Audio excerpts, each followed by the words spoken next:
welcome back to my YouTube channel. Good job. Oke, selamat siang semua, kembali lagi di channel YouTube aku.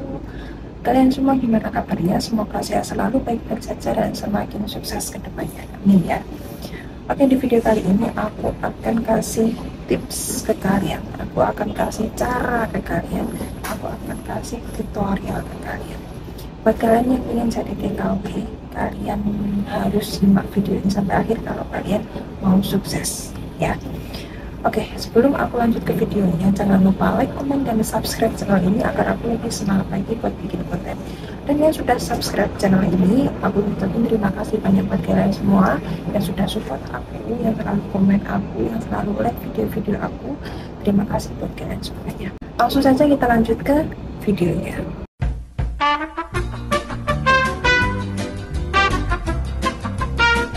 Nah, di sini aku akan membahas gimana sih tips sukses jadi TKW. Gimana sih tips sukses jadi TKI ya. Oke, ini ada beberapa poin dan aku akan menjelaskan satu persatu. Poin pertama, kalian harus pandai bersyukur. Nah, kalian harus pandai bersyukur. Apa yang dikasih Tuhan kepada kalian itu harus kalian syukuri deh. Walaupun gaji kalian itu standar, walaupun gaji kalian 5.000, 6.000, 7.000, kalian harus pintar-pintar bersyukur. Jangan ngebandingkan diri kalian dengan orang lain. Kalau orang lain gajinya lebih tinggi daripada kalian, ya mungkin itu rezeki dia kayak gitu. Belum tentu dia gaji segitu tapi kerjanya nyantai. Tapi kalian gaji yang standar tapi kerjanya nyantai, bisa tiduran, bisa ini itu kayak gitu. Jadi setiap orang tuh rezekinya nggak sama. Jadi kalian harus pintar-pintar bersyukur. Kalau kalian ngebandingin diri kalian dengan orang lain, itu kalian nggak akan bahagia ya. Kalian, karena patokan kalian itu, oh temanku gajinya 6.000, 7.000, kerjanya enak, santai. Yang dilihatkan sama dia itu enak entok. Soalnya dia tuh kalian nggak ngerti, paham nggak?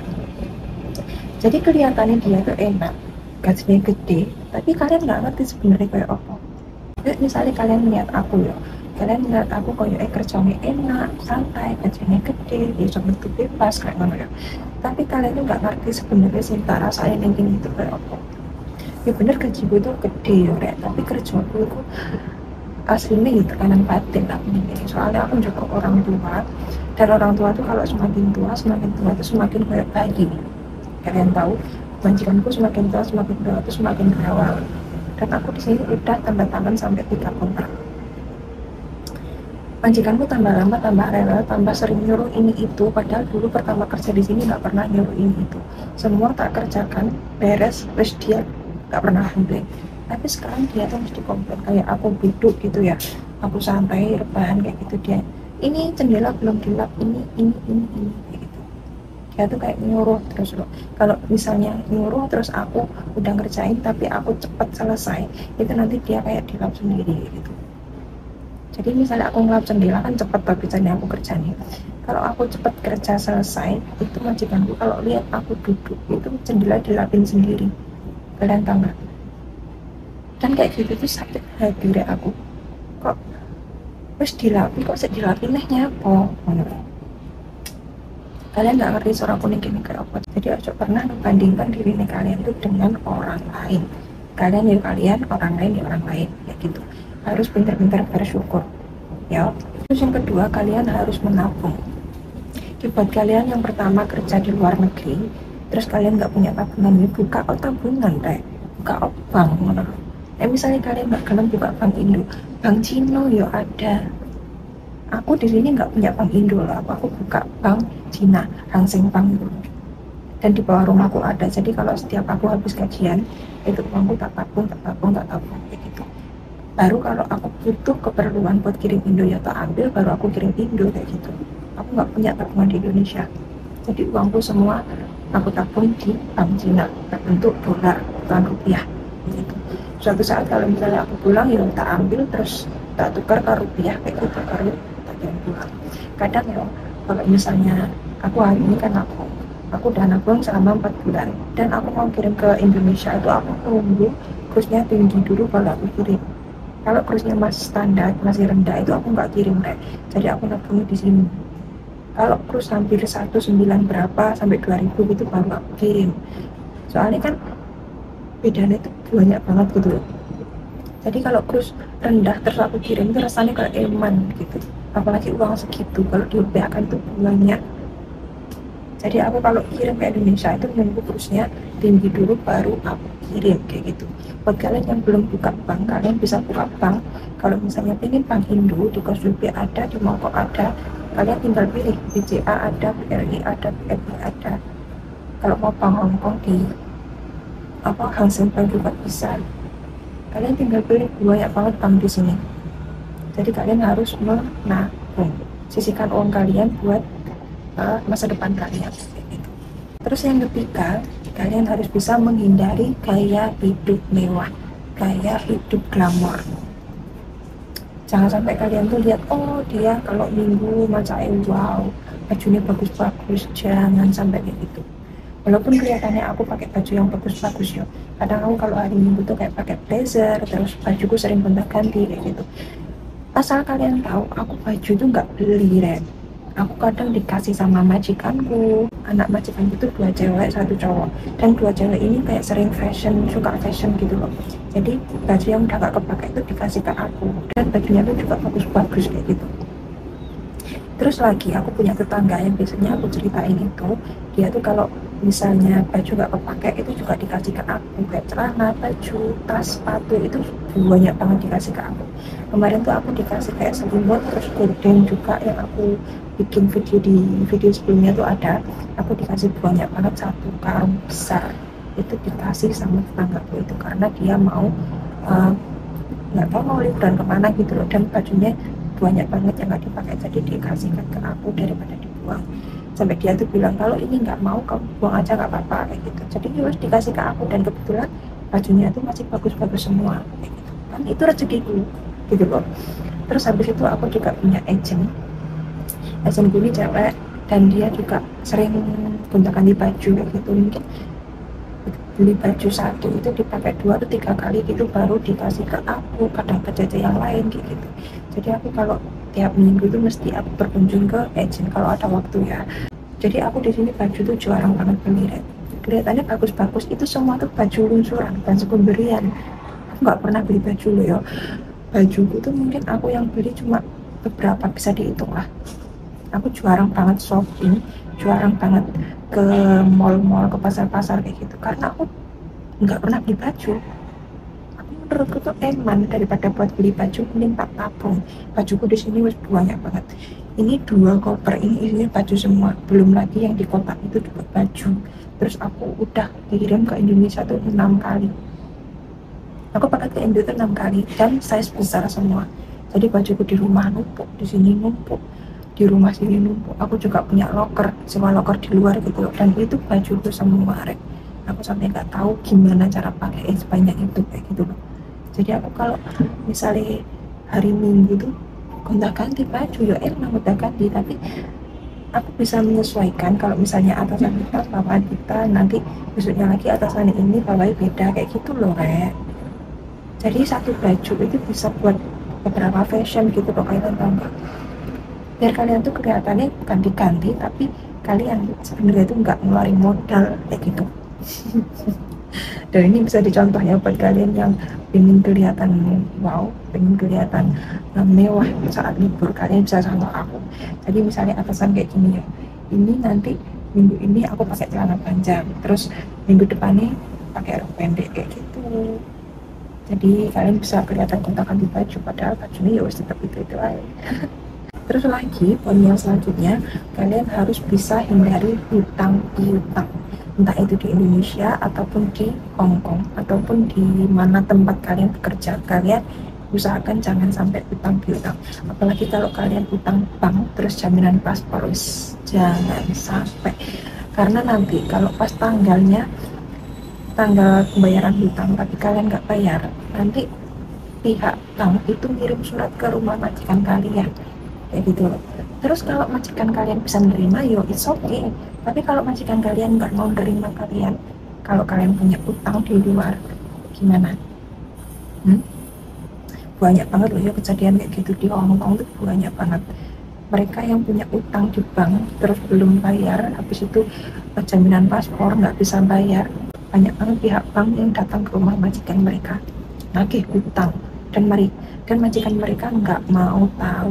Jadi mereka ada yang diinterview, ada yang disuruh cari majikan lagi. Jadi jangan sampai kalian kayak gitu, entah itu di bank atau sesama teman kalian, jangan sampai utang-utang ya. Walaupun kalian teman dekat, kalau masalah uang itu pertemanan kalian bisa hilang hanya karena utang.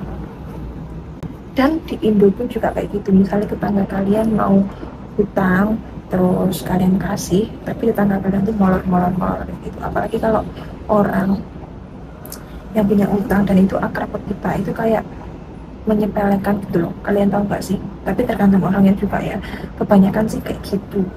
Aku juga pernah ngutangin tetanggaku yang di rumah, terus aku tagih pas aku ada keperluan karena aku tagih, dan ternyata dia bilang kok besok sampai sekarang juga nggak dibayar. Dan aku udah kayak nggak gimana ya, kayak nggak mau berurusan sama orang itu lagi kayak gitu. Ya udah, setelah ini uang wis kamu ambil lah ya, aku nggak mau kayak gitu. Intinya kalian jangan sampai berurusan hutang sama orang, entah kalian yang utang atau yang mengutangi kayak gitu ya. Terus lanjut lagi, poin yang selanjutnya, hindari gaya hidup royal. Entah itu sama sahabat kalian, sama bestie kalian, sama temen libur kalian. Kalian tuh boleh royal sama temen kalian, tapi kalian lihat dulu temen kalian tuh bisa royal ke kalian apa enggak, kayak gitu loh. Kayak aku di sini yo, temenku banyak banget.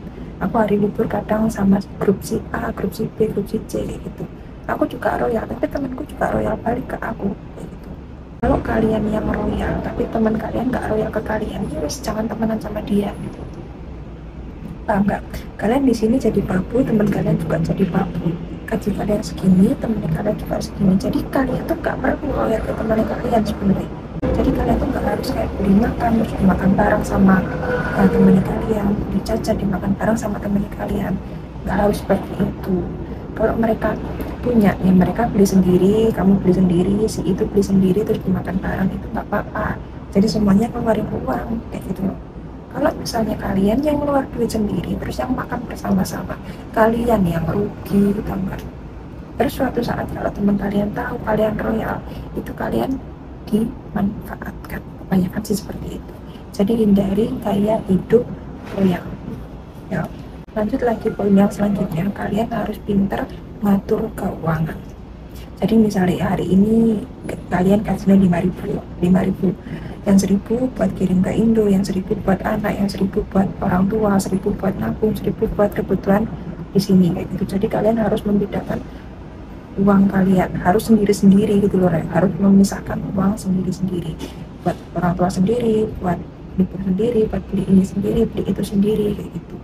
Jadi kalian harus bisa mengatur keuangan kalian sendiri gitu ya. Yang terpenting kalian harus punya tabungan buat masa depan kalian. Wes tuh. Jangan selalu mengikuti tren HP terbaru, apalagi HP kalian iPhone. Per tahun itu ada rilis baru. Kalian kalau mau sukses tuh jangan ikut-ikut temennya gitu loh, Rek. Misalnya hari ini, misalnya tahun ini iPhone 13 yo, tahun depan iPhone 14, terus kalian pengen ganti iPhone 14, jangan. Ya misalnya HP kalian masih bagus, masih bisa digunakan, ya digunakan gitu. Ya. Jadi jangan mengikuti upgrade HP, gitulah intinya. Kalau kalian upgrade setiap tahun, itu kalian yang rugi. Tak ingetin. Aku ayo dulu pertama beli HP itu aku iPhone 11 yang kameranya 2 itu loh. Terus habis iPhone 11 aku beli ya, aku pakai itu cuma berapa bulan, nggak sampai 1 tahun. Habis itu aku jual karena aku pengen yang kameranya 3 tuh, yang kameranya 3. Aku nabung kayak uang part time tuh, aku tabung sampai aku nggak beli baju, aku nggak beli ini itu. Uang buat beli baju tuh aku tabung semua, aku kumpulin buat beli HP kayak gitu. Jadi kalau aku punya keinginan, yus aku nabung, aku biar kerja, aku cari part-time yang lebih banyak lagi, cari uang yang lebih banyak lagi kayak gitu, buat beli apa yang aku inginkan kayak gitu loh. Jadi dulu kan aku HP-ku iPhone 11, habis itu yang iPhone 12 aku nggak beli, langsung aku beli yang iPhone 13 Pro Max ini, HP ini yang aku pakai sekarang. Jadi mungkin kalau tahun depan ada iPhone 15, 16, 17 aku nggak beli, kecuali kalau emang unik gitu ya, beda lagi. Nanti lihatlah nanti lah kalau misalnya iPhone 16 itu model beda sama yang sekarang. Kan yang sekarang 11, 12, 13, 14 Pro Max kan modelnya sama atau kamera 3 semua, cuma kameranya besar sama kecil gitu. Kalau misalnya iPhone 16 modelnya ganti, ya aku mungkin beli, tapi mikir-mikir lagi lah. Sedangkan ini HP ini masih baru, masih bagus, masih bisa digunakan, baterainya juga masih tinggi.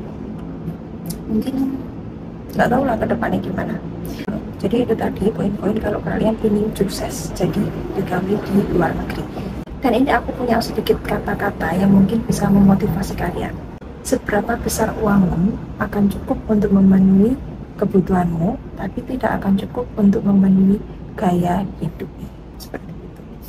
Jadi kalian harus punya motivasi seperti itu. Kebutuhan kalian itu lebih penting dari gaya hidup kalian. Oke, semoga video ini bermanfaat buat kalian semua. See you next time and bye-bye.